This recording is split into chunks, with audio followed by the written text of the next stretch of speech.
रियासत महाराष्ट्र के अकोला में जमात इस्लामी हिंद की जानिब से दावत इफ्तार का एहतमाम किया गया। इस दावत इफ्तार में बरादरान वतन की कसीर तादाद ने शिरकत की। मोमिनपुरा मस्जिद अल फलाह में यह दावत इफ्तार मुनक्किद की गई। इस मौके पर जमात इस्लामी के जिम्मेदारान और उलमाए किराम ने मराठी ज़बान में खिताब करते हुए इस्लामी तालीमात पर रोशनी डाली और नमाज की अहमियत को बताया। इस प्रोग्राम में शिरकत करने वाले बरादरान वतन ने जमात इस्लामी के इस इक़दाम की सताइश की और कहा कि प्रोग्राम में शिरकत के बाद इस्लाम से मुताल्लिक़ इनमें पाई जाने वाली बहुत सी गलत फहमियां भी दूर हुई हैं।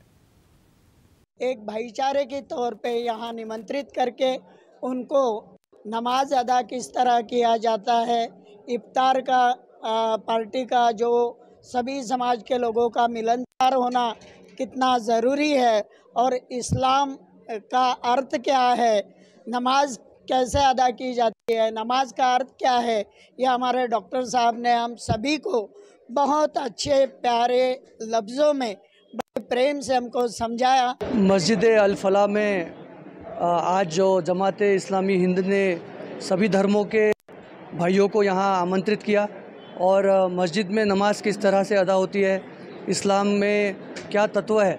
और इस्लाम धर्म की क्या चीज़ें हैं, बातें हैं जो मानवता के भले के लिए है, इसका यहाँ के मुफ्ती साहब ने बहुत अच्छे तरीके से सभी को बताया।